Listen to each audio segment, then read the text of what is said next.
They say blood is thicker than water, but sometimes blood can drain you dry if you let it.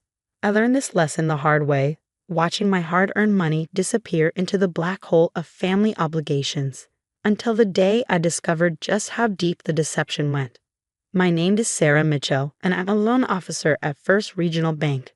For the past 5 years, I've been sending my parents $2,000 every month to help out with expenses. At least that's what they told me it was for. Your brother's still getting back on his feet, Mom would say during our weekly calls. You know how hard it's been for him since the divorce. And with the economy the way it is. Ah yes, my brother Kevin. The perpetual victim of circumstance, always just one lucky break away from turning his life around. While I'd worked my way through college, earned my MBA, and built a career in banking, Kevin had bounced from job to job, living in our parents' basement and dreaming up get-rich-quick schemes. He's got real potential, Dad would insist. He just needs a little support until his cryptocurrency investments pay off. You're doing so well at the bank, surely you can help out your own family? And I did help, month after month, year after year, watching my savings dwindle while Kevin posted photos of his latest business meetings at expensive restaurants. But family helps family, right? That's what Mom and Dad always said. Until the day Kevin walked into my bank, wearing a suit that cost more than my monthly mortgage payment, asking about a loan for a beach house. I wasn't supposed to be at the front desk that day. As a senior loan officer, I usually worked with commercial clients in my private office, but Linda was out sick, and we were short-staffed. So there I was when my brother strolled in, not even recognizing me behind my mask and plexiglass shield. I'd like to apply for a mortgage, he said, barely glancing up from his phone. Something in the $800,000 range. Ocean View preferred. I nearly dropped my pen. $800,000? My brother, who supposedly couldn't afford his own apartment? Of course, I said, keeping my voice neutral. I'll just need to see some documentation of your income and assets. Kevin finally looked up, his eyes widening as he recognized me. Sarah, what are you? I mean, I didn't know you worked this branch. For 3 years now, I said coolly. About those documents? He shifted uncomfortably. Look, maybe I should come back another time. No, please, I smiled, though it felt more like baring my teeth. I insist. As your sister, I want to make sure you get the best possible service. Trapped, Kevin reluctantly handed over his financial documents. What I saw made my blood boil. Bank statements showing regular deposits of $2,000, my money, going into an investment account. Tax returns listing significant income from various consulting jobs I'd never heard about, and property records showing he already owned a condo in a city that he purchased 2 years ago. 2 years. While I'd been living in a tiny apartment, sacrificing my own dreams of homeownership to help my struggling brother, he'd been building a real estate portfolio with my money. Interesting, I said, scanning the documents. So when Mom and Dad said you were living in their basement, they suggested it would be better if he thought I was still getting back on my feet. Kevin had the grace to look somewhat ashamed. You know how generous you are, sis. We didn't want you to stop helping out just because I was doing okay. My voice could have frozen lava. Mom and Dad were in on this. Kevin's phone buzzed. He glanced at it, then paled slightly. Look, I should go. Maybe we can discuss this later, as family. I looked at his phone screen, catching a glimpse of a message from Mom. Did you get the loan? Don't let Sarah see the documents. Too late, Mom. Sure, I said, making copies of everything. Let's discuss it as family. Sunday dinner this week. Kevin practically ran from the bank. I sat there for a long time, looking at the evidence of years of deception spread across my desk. The condo purchase, the investment accounts, the regular transfers to offshore holdings. And through it all, my monthly $2,000 contributions, labeled in Kevin's spreadsheets as Sis's subsidy. That night, I dug deeper. Being a loan officer has its advantages. I had access to financial databases and property records that told a very interesting story. Kevin hadn't just been accepting my money, he'd been building a small empire with it. The condo downtown, a stake in a nightclub, and now he wanted a beach house. My phone rang, Mom's number. I let it go to voicemail. Sarah, honey, her voice was nervous. Kevin told us he ran into you at the bank today. I'm sure this all seems shocking, but we can explain everything. Your father and I only wanted what was best for both our children. Call us back, please." I didn't call back. Instead, I spent the night documenting everything. Every transfer, every lie, every manipulation they used to keep the money flowing. 5 years of deception, laid out in cold, hard numbers. Sunday dinner was going to be very interesting indeed. But first, I had a stop to make. Because in reviewing Kevin's documents, I'd noticed something else, something that suggested my brother's financial success might not be entirely legal. And I had a meeting scheduled with the FBI's Financial Crimes Unit. My parents had always said family helps family. They were about to learn that sometimes helping family means holding them accountable. Part 2. The FBI agent looked exactly like you'd expect. Crisp suit, serious expression, and an air of having seen it all before. Agent Roberts sat across from me in a coffee shop 2 blocks from the bank, reviewing the documents I'd brought. "This is interesting," she said finally. "Your brother's investment patterns match several cases we've been tracking. Small-scale money laundering through real estate purchases, using legitimate income to mask darker money." Money laundering? I felt sick. Are you saying Kevin's involved with criminals? We believe he's been helping certain organizations clean their money through property investments. The condo, the nightclub, they're perfect vehicles for making dirty money look clean. She pulled out a photo showing Kevin meeting with a man I recognized from crime reports.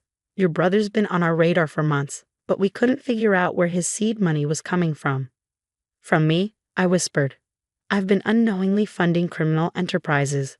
Agent Roberts assured me I wasn't in any legal trouble, but suggested I might want to help them build their case. I agreed immediately. The idea that my hard-earned money had been used for criminal activities made my blood boil.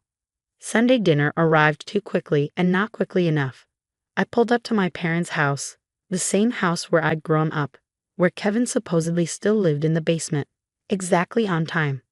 Mom's pot roast smell wafted from the kitchen, a scent that used to mean comfort but now felt like part of the deception.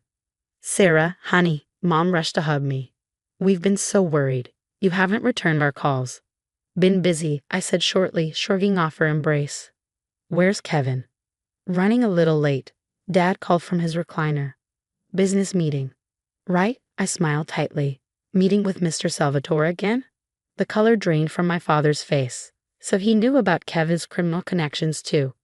Kevin arrived 20 minutes late, still wearing his expensive suit, barely meeting my eyes as he sat down at the dinner table. "Well," Mom said brightly, passing the potatoes.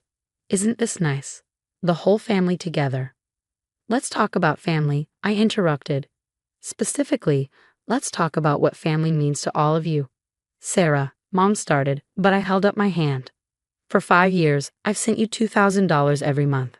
That's $120,000 total. Money I was told was helping my struggling brother get back on his feet." I pulled out a folder and started laying documents on the table. Imagine my surprise when I discovered that my struggling brother owns a $500,000 condo downtown. "Sarah, please," Kevin tried to interject. "And a stake in the Platinum Lounge nightclub. And numerous offshore accounts. All while supposedly living in Mom and Dad's basement." "We can explain," Dad started. "Oh, I'm sure you can. I'm sure you can explain why you let me sacrifice my own dreams of buying a house while Kevin built his real estate empire with my money. I'm sure you can explain why you all conspired to keep me in the dark." "We didn't want you to stop helping," Mom said tearfully. "You've always been the responsible one, the successful one." "The family ATM, you mean?" I laughed bitterly. "The reliable source of cash while you all lived it up." "It wasn't like that," Kevin protested. "I used your money to build something, to create opportunities, to launder money for criminals?" I asked quietly. The room went deadly silent. Kevin's face turned ashen. "I don't know what you're talking about," he stammered. "Really? Should we call Mr. Salvatore and ask him? I'm sure the FBI would love to hear his side of the story." "The FBI?" Mom's voice rose to a shriek. "Kevin, what is she talking about?" "Nothing." Kevin stood up so quickly his chair fell backward. "This is ridiculous. Sarah's just jealous because I've been successful." "Successful at what?" I demanded. "Using my money to help criminals hide theirs? That fancy suit you're wearing, was it paid for with drug money? Human trafficking profits? How dare you?" Dad thundered, but his face showed fear rather than anger. No, how dare you? I shot back. How dare you all sit here in your web of lies, pretending to be a loving family while stealing from me and enabling criminal activity? Please, Mom was crying now. We can fix this. We'll pay you back. It's too late for that, I said, standing up. The FBI has everything they need. They're probably watching this house right now.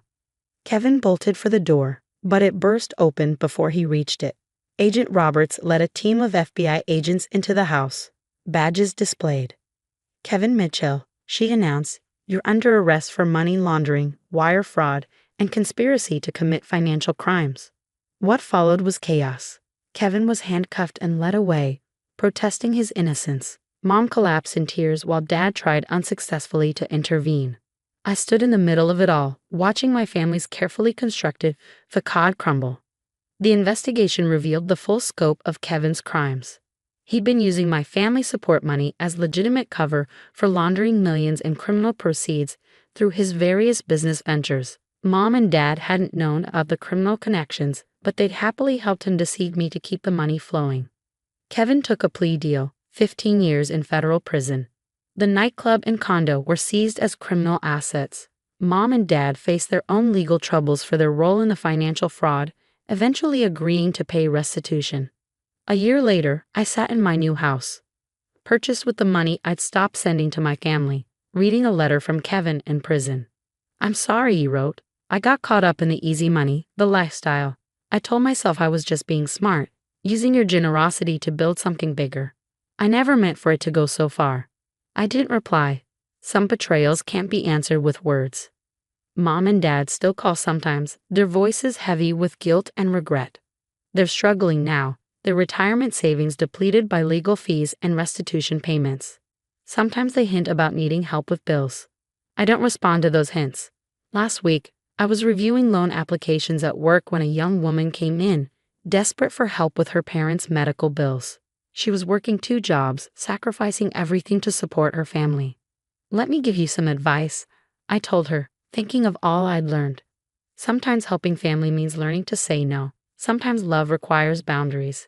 She left with information about medical payment assistance programs and financial counseling services. I watched her go, remembering how it felt to believe that family obligation meant endless giving. They say blood is thicker than water, but they don't tell you that blood can be poisoned by lies and manipulation. I've learned that real family isn't about who can take the most from you.